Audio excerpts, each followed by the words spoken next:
Alright, welcome back to my YouTube channel. I'm Mandy's Vlog. Ito ang matindi, mainit mga kaibigan. Bibigyan ko kayo ng latest update tungkol dito sa ilang araw na matinding pag-aresto dito ho kay Kibuloy. Alam niyo mga kaibigan, alam ko ho marami ang naghihintay dito ho kung ano nga ba ang nangyayari na sa pag-aresto kay Kibuloy. Mga kaibigan, sa puntong ito, laman ng video na yan. Kibuloy, ayon ho sa PNP, ay hindi nila alam kung saan naroroon. Ibig sabihin, hindi nila alam kung saan nagtatago. Kibuloy, biglang nawala.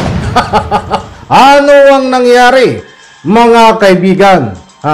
Iyan po at marami pang iba ang ating tatalakayin laman ng video na yan. Kung bago pa lang po kayo sa aking maliit pa na YouTube channel, inaanyayahan ko po kayo, please subscribe. Sabay-sabay po nating i-like ang video na ito kung nagustuhan nyo po. Ako'y muling nakikiusap mga kaibigan, kung pwede lang, patapusin po nating panuorin ang kabuuan ng vlog na ito. At nang sa ganon, lubos po nating maunawaan. Kaibigan, samahan niyo po akong panuorin.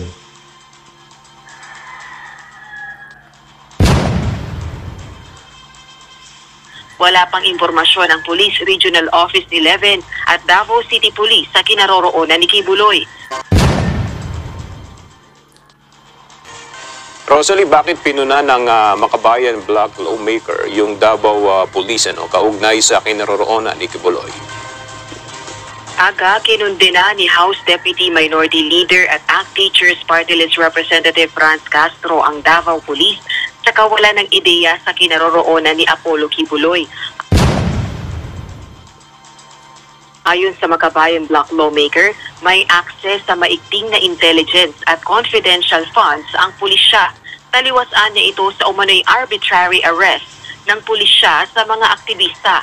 Formal nang naglabas ng arrest order ang Senado para sa Kingdom of Jesus Christ International leader na si Kibuloy. Inatasan na rin ng Senate Sergeant at Arms na ipatupad ang arrest order. Gayunman, ayon sa Davao City Police Office, hinihintay pa nila ang kopya ng arrest warrant mula sa Senado at ang koordinasyon ng Sergeant at Arms nito. Wala pang impormasyon ang Police Regional Office 11 at Davao City Police sa kinaroroonan ni Kibuloy. Nahaharap din ang kontrobersyal na religious leader sa kasong human trafficking at sexual abuse. Balik sa iyo, Aga.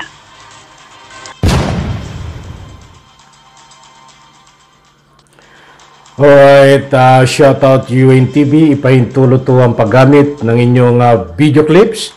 Pwede po nating suportahan din yan kapag may pagkataon tayo. UNTV. Eto, talagang Kibuloy. Biglang naglaho. Ang dami nagbibigay ng kanilang punto de vista. Public opinion. Kalat na kalat sa social media na Kibuloy pinatakas. Kibuloy biglang nawala. Ano ang nangyari mga kaibigan? Iniintay ko lang na magkaroon ng kanilang official statement itong PNP Davao at nang sa ganun po mabigyan po natin ng kaunting highlight, kaunting linaw po dito sapagkat dito muna tayo dumako. Ang PNP ng Davao na sinasabi ho nila, si Kibuloy ay hindi po alam kung saan naroroon. Sabihin natin hindi alam kung saan nagtatago. Aba, matindi Kung makukunita nyo ho, mga mahal kong taga-subaybay, ang ganda ng paliwanag ng PNP Davao before. Bago nang pagkalabaso ng warrant of arrest sa Senado. Ulitin ko po sa inyo, ang sinabi ng PNP before, handang-handa ho kami dito sa Davao. Ang kapulisan po ng Davao ay handang-handa upang ika nga po tumulong at alamin kung nasaan po ang lokasyon nitong si Kibuloy. Ibig sabihin talagang handa at nausabihan pa nila ang kapulisan ng Davao ay gumagamit ng modernong kagamitan upang matrace kung nasaan si Kibuloy, ba't hindi po nila dinitalye kung alam nila kung nasaan lugar si Kibuloy gamit ang modernong kagamitan ng pulisya. Naku po, matindi. Ba't ngayon mga kaibigan, tingnan nyo po. Ang bagong-bago po yan, mainit pa. Ilang oras lang po ang nakakaraan. Ayon ho diyan sa gulong ng video, ay maliwanag na sinasabi ng PNP Davao na hindi po nila alam kung nasaan si Kibuloy. Haba ay parang biglang naglaho si Kibuloy. Diyos ko miyo, mabagin. Mga kaibigan, yan po ang iniintay nating result. Kasi alam ko nag-aabang kayo. Alam ko, kayo ay inip na. Dito kahit ako ay inip din po. But before, nauunawaan ko, baka kako may mga confidential sikreto ng gwalawan itong PNP nang sa ganoon ay hindi magkaroon na ika nga po ang tawag dito, magkaroon ng malaman ng kabilang panig ang galawan nila sa pag-aristo. But yung pala ay hindi pa gumagalaw. But mamaya natin tatalakayin niya, hindi pa gumagalaw. Dito, mantakin mo, sasabihin nila, ilang araw po tayo naghintay, kayo at ako. Kayong mga mahal kong taga-subaybay, ilang araw na naghintay tungkol dito sa pag-aristo kay Kibuloy. But nandyan po ang official result ng PNP. Nawawala po si Kibuloy. Biglang naglaho si Kibuloy. Hindi alam ang pinagtataguan ni Kibuloy. Ako po. Ano na nangyari? Wala pala ho tayong inaasahan. Mga mahal, kung taga-subaybay dito sa pag-aristo kay Kibuloy. Maliwanag po diyan. Nandiyan na po ang resulta. Nawawala si Kibuloy. Nasa si Kibuloy. Hindi nga alam ng PNP kung nasaan si Kibuloy. Naku po, Diyos ko po, Rodi. Alam niyo, napakalaki ng intelligence fund na ginagamit ho ng PNP sa pang-araw-araw po nila. Ika nga po'y galawan, mga kaibigan, kung paano paggalawin ang kanilang isip, kung paano paggalawin ang intelligence fund. Gumagalaw pang isip, gumagalaw pang intelligence sa fund. Ba't ano nangyari? Walang nangyari po, mga kaibigan. Hindi alam kung nasaan si Kibuloy. Hindi alam kung saan nagtago. Biglang naglaho si Kibuloy, anak ng katakot-takot. Diyos mio, mabagin. Diyos ko po, Rode. Sayang lang. Gusto ko pong ipala. Alam ko pong alam nyo na ito. Ang intelligence fund ho. Kayo, mga mahal kong taga-subaybay, kasama po tayo diyan sa nagpapasweldo dito sa kapulisan. Kasama po tayo sa mga ika nga po'y nalikom na intelligence fund sa pamamagitan ng buhis ng taong bayan. Mga kaibigan, ba't ganyan po ang resulta? Sa ilang araw po natin paghintay, mga kaibigan, ay hindi alam kung nasaan si Kibuloy. Tawaran na natin ito dahil mukhang katawa-tawa sila. Diba? Mga kaibigan, ay hindi po tayo nagpapakalat ng fake news. Yan po ang resulta. Hindi pa naaaresto si Kibuloy. Hindi po alam kung nasaan itong si Kibuloy. Hindi po alam kung saan nagtatago. Para bang sa isang iglap ay biglang naglaho si Kibuloy doon sa pinagtataguan, mga kaibigan. But anyway, dumako naman po tayo dito sa pangalawa nating pagtatalakay, ang Sergeant at Arms. Tahimik rin ito. Baka nawawala rin ito. Ang Sergeant at Arms ng Senado. Itong USAA, kung tawagin. Mantakin mo. Ilang araw din pong inaghihintay tayo dito. Pagkalabas ho ng warrant of arrest o hindi pa lumalabas ang warrant of arrest, diyan ho sa Senado ni Kibuloy, ay pinanindigan po ng PNP Davao nang handa rin po sila para nga po'y tumulong dito ho sa pagsilbi ng warrant of arrest. Hinihintay lang po ang koordinasyon ng nga po'y Sergeant at Arms ng Senado. Ayun noon po yan, hinihintay. Hanggang ngayon po, ganyan pa rin ang hinihintay natin na resulta. Naghihintay pa rin. Ang pulis ng Davao na makipag-coordinate itong USAA, itong Sergeant at Arms ng Senado. Ilang araw na ho ito, mga kaibigan. Kaya pala blackout ang balita dito kahapon, tsaka isang araw.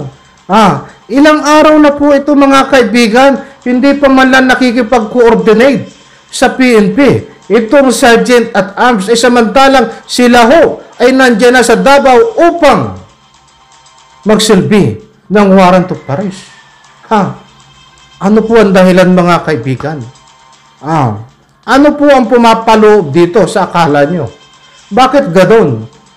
Noon, hindi nakikipag-coordinate dahil wala pa ang Sergeant at Arms diyan po sa Davao para mag-serve ng warrant of arrest. Ngayon ho, ang balita ay nandiyan na sa Davao. Ilang araw na ho ang Sergeant at Arms, but hindi pa nakikipag-coordinate sa PNP.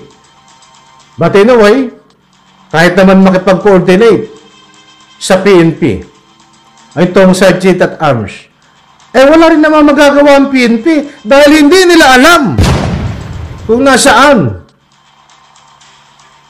si Kibuloy. Diba? Useless din. Baka kaya siguro hindi nakikipag-coordinate itong Sergeant at Arms na galing Senado. Dahil hindi rin naman alam ng PNP kung nasaan si Kibuloy. Mga kaibigan. Ay parang may tama rin naman. Diba? Sa puntong ito, kung lalawakan po natin ang pangunawa, parang may tama din naman. Malakas talaga ang tama nila. Diba? Paano pa makikipag-coordinate itong Sergeant at Arms ng Senado na naghuhuli ngayon, nagsiserve ng warrant of arrest kay Kibuloy, ay samantalang inamin ng PNP na hindi nila alam kung nasaan si Kibuloy. Useless, di ba, mga kaibigan? Talagang magtakin mo para, magulo ito. Talagang, matindi, di ba? But mga kaibigan, in fairness naman, bakit hindi makipag-coordinate ang Sergeant at Arms dito sa PNP?